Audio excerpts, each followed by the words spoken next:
బండ్ల గణేష్ గారిని పిలిచే టైం వచ్చేసింది. చాలా రోజుల తర్వాత ఒక మూవీ ఈవెంట్లో ఒక సెన్సేషనల్ స్పీచ్ ఇవ్వడానికి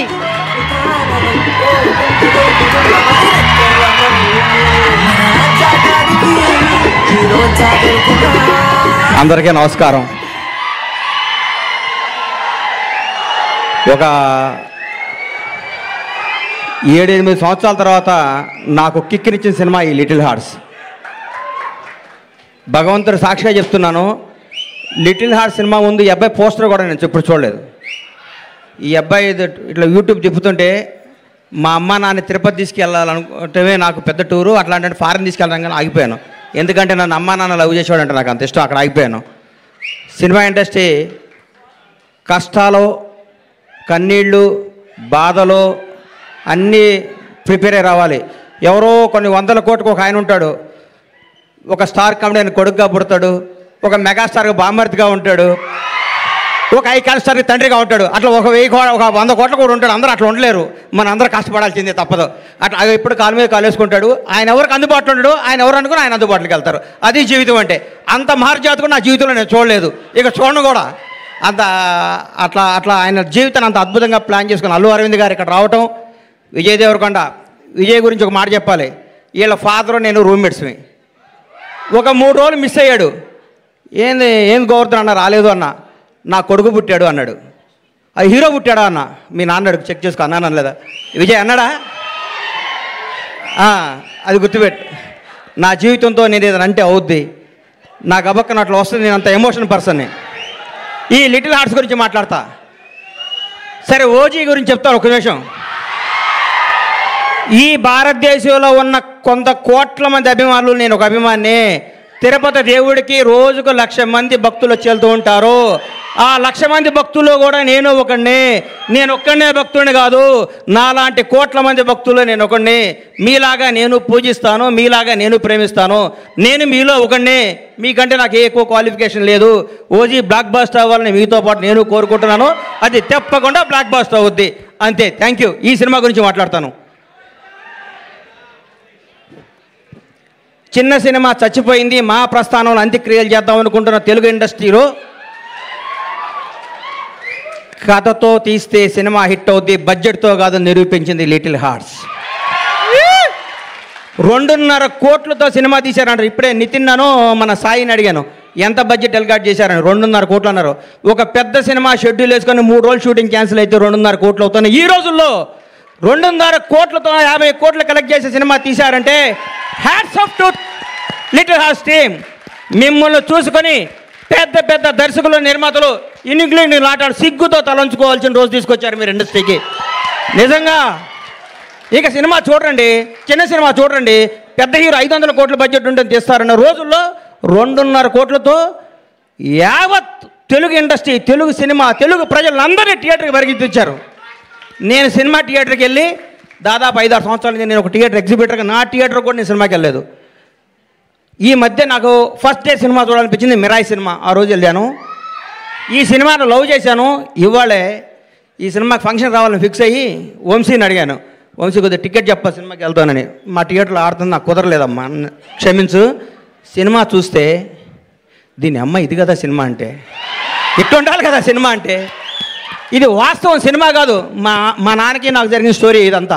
మా నాన్నకి ఇటు చెప్పిన కంటే ఎక్కువ అబద్ధాలు చెప్పేవాడిని, నేను అన్ని అబద్ధాలు చెప్పేవాడిని. షాద్ నగర్లో ట్రైన్ ఎక్కి, కాచిగూడలో ట్రైన్ దిగి, దీపక్ థియేటర్లో సినిమా చూసి, మళ్ళీ ట్రైన్ ఎక్కి షాద్ నగర్ పోయి స్కూల్కి వెళ్ళి వచ్చాను, అబద్ధం చెప్పేవాడిని. అక్కడి నుంచి స్టార్ట్ అయిన మా జీవితం వాస్తవానికి దగ్గరగా ప్రతి తండ్రి కొడుకున్న కెమిస్ట్రీ అద్భుతంగా తెరకెక్కించిన ఈ సినిమాని. ఇట్లాంటి సినిమాలు సంవత్సరానికి 12 సినిమాలు వస్తే ఇండస్ట్రీ 100 ఏళ్ళు చల్లగా ఉంటుందండి. 1000 కోట్ల సినిమాలు వద్దు, 500 కోట్ల సినిమాలు వద్దు, జనాన్ని థియేటర్కి వచ్చే సినిమాని. ఈ సినిమా తీయటం కాదండి, ఈ సినిమా వజ్రం ఎక్కడో ఉంటుంది, వజ్రాన్ని వెతికి బయటికి తీసుకొచ్చారు. చూడండి, వాళ్ళు ఒప్పుకోవాలి, వంశీని, బన్నీని. ఈ సినిమా తీసుకొచ్చి ఈ సినిమా మీద నమ్మకం పెట్టుకొని ఈ సినిమాకు ఒక 2 కోట్లు, 1.5 కోట్లు ఖర్చు పెట్టి జనాల దగ్గర తీసుకెళ్ళి వాళ్ళు నిజంగా నిర్మాతని ఎంత అభినందించాలో, బన్నీ నిన్ను, వాసు నిన్ను, నంది మీ ఇద్దరిని అంత అభినందించాలి. మామూలు విషయం కాదు. మీరు ఎంత కష్టపడ్డ పేరు అరవింద్ గారి సినిమా అంటున్నారు, అది ఆయన అదృష్టం, మీ బ్యాడ్ లక్. నేనేం చెప్పలేను. ఇది ఎవడేం చెప్తాడు చెప్పు.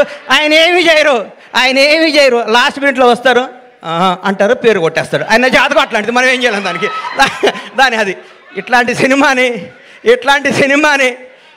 సినిమాని ఈటీవీ విన్ మహానుభావుడు గౌరవనీయులు రామోజీరావు గారు ఏ బ్రహ్మముహూర్తాన ఈటీవీ సంస్థని, ఈనాడు స్టూడియోని, రామోజీ ఉషాకిరణ్ మూవీస్ని స్థాపించారు. కానీ ఎంతమంది గొప్ప నటుల్ని మౌన పోరాటం దగ్గర నుంచి, మయూరి సినిమా దగ్గర నుంచి, ప్రతికంఠ సినిమా దగ్గర నుంచి, ఒక 25 ఏళ్ల ముందు నువ్వే కావాలి సినిమా దగ్గర నుంచి కొత్త టాలెంట్లని, కొత్త భక్తుల్ని పరిచయం చేస్తూ ముందుకు తీసుకెళ్తూ ఎంతోమందికి జీవనోపాధి కల్పించిన రామోజీరావు గారికి హృదయపూర్వకంగా దివిలో ఉన్న రామోజీరావు గారికి మనస్ఫూర్తిగా శిరస్సు వంచి నమస్కారం చేస్తున్నాను. ఈటీవీ సంస్థకి అలాగే చేస్తాను. కొత్త కాలం ఎంకరేజ్ చేస్తూ కొత్త క్రీమ్ని బయటికి లాగి అందరు టీం అంతా చేసినాక లాస్ట్ మినిట్లో వచ్చి నవ్వుతూ అని అరవింద్ గారు కూడా ఈ సందర్భంగా కృతజ్ఞత తెలియజేస్తున్నాను. నవ్వకండి సార్, వాస్తవం సార్. మీ షర్టు నలగదు, మీ మనసు నలగదు, మీ హెయిర్ స్టైల్ మాలదు, మీరు మాత్రం డబ్బు సంపాదిస్తుంటారు. అది మీ అదృష్టం, దానికి ఎవడం చేయలేడు.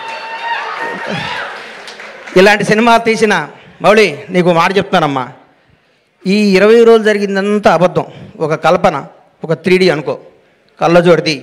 ఈ సినిమా రిలీజ్ ముందు రోజు నువ్వు ఉన్న స్టేటస్ మీదే ఉండు. నేను అలాంటి దగ్గరికి వస్తారు, మౌళి గారు మీరు 6 అడుగులు హైట్ ఉన్నారండి, మీ ముందు విజయ్ దేవరకొండ, మహేష్ బాబు ఏం పనికి వస్తారని అంటారు. అవన్నీ నమ్మకోకు. నువ్వు ఒక చంద్రమోహన్ లాగా ఇండస్ట్రీని ఏలాలని కోరుకుంటున్నా. గ్రేట్ లెజెండరీ యాక్టర్ చంద్రమోహన్ గారు ఏమి సినిమాలు తీశారు, చచ్చిపోయేదాకా యాక్ట్ చేశాడు. అది వాస్తవాన్ని నమ్మమ్మా. మీ ఎవరు వయసు మీది గాజువాక, మీ గాజువాక బేస్ని మర్చిపోకు. ఈ ఫిలిం నగరు, ఈ సినిమా, ఈ ట్వీట్లు, ఈ ఫోటోలు, ఈ పొగడ్తలు, ఇదంతా అబద్ధం. ఇంటికి వెళ్ళావని వాస్తవానికి వెళ్ళిపో. నేను రోజు ఇంటికి వెళ్ళి నా షార్నర్ కోళ్ళ ఫారం గుర్తించుకుంటా, లేకపోతే వీళ్ళు మన బతకనేరు. ఇక్కడ ఈ మాఫియా మన బతకనేదు. ఈ మాఫియాకి దూరంగా ఉండాలంటే మనం బేస్ మీద ఉండాలి. తప్పకుండా. ఎవడు బాగుంటే అబ్బబ్బబ్బబ్బ ఎంత పొడుగుందా అనేది అంటారు. నువ్వు నమ్మకు. నేను 5 అడుగుల హైటే ఉన్నాను, నేను మంచి నటుణ్ణి, నేను చంద్రమోహన్ లాగా ఉండాలి అనుకో. ఒకటి గుర్తుపెట్టుకో, నాకు ఒకటి గుర్తు బాగా. మెగాస్టార్ చిరంజీవి గారికి 1 year గ్యాప్ వచ్చింది. శ్రీకాంత్ అనే సినిమా పెళ్లి సంత తీసాడు అరవింద్ గారు, ఇండస్ట్రీ ఇటు కొట్టారు. అబ్బా శ్రీకాంత్ అన్న అయిపోయాడు, ఇక అది ఇది అన్నారు. ఒక స్టార్ను మనం ఏం చేయలేం, ఎవరో ఒక 100 కోట్లకు మెగాస్టార్ పుడతాడు. అట్లాంటి టచ్లు నువ్వు స్టారుగా, నువ్వు మంచి నటుడివి, నువ్వు మంచి నటుడిగా ఉండాలని మనస్ఫూర్తిగా కోరుకుంటున్నాను. నిన్ను విష్ చేస్తున్నాను, నిన్ను ఆశీర్వదిస్తున్నాను, నేను హెచ్చరిస్తున్నాను. ఈ పొగడతలో నమ్మకో. రౌడీ షర్ట్ ఇచ్చాడు, మహేష్ బాబు ట్వీట్ వేసాడు, బండ్లా గణేష్ అయ్యేశాడు, ఇవన్నీ అబద్ధాలు. ఇది నిన్ను బ్లెస్ చేయడానికి, నీకు విషయం చెప్పడానికి చేస్తారు. ఇది ఈ రోజే, ఇంకో ఫ్రైడే ఇంకో మోడీ వస్తాడు, ఇంకో ఫ్రైడే ఇంకొకడు వస్తాడు. ప్రతిదానికి ప్రిపేర్ అయ్యిండు. ఎప్పుడు జాగ్రత్తగా ఉండు. దయచేసి దురలవాట్లు చేసుకోకు, దురలవాట్లు చేసుకోకు. ఎవరిని నమ్మకు, నమ్మినట్టు ఉండు, వాస్తవంగా బతుకు, అద్భుతంగా కథలు చేసుకో, నటుడిగా పేరు తెచ్చుకో.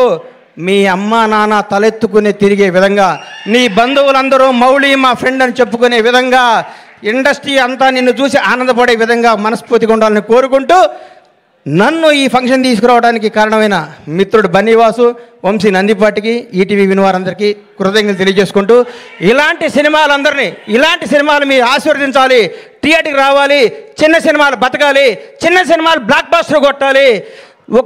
ఒక సినిమా 2 రోజులు షెడ్యూల్ వేస్ట్, ఒక సినిమాది సూపర్ హిట్ కొట్టిన సినిమా చూసి మనందరూ గర్వపడాలని కోరుకుంటూ సెలవు తీసుకుంటాను. థ్యాంక్ యూ అన్న. ఒక్క నిమిషం.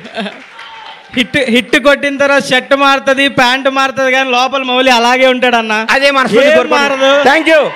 ఈ మాట నాకు ఇస్తున్నావు, ఇది వాస్తవం అమ్మా. వాస్తవం మీద బతికే లాంగ్ లో బతాం. ఒకటి గుర్తుపెట్టుకో, ఒక హీరో గురించి చెప్తా నీకు.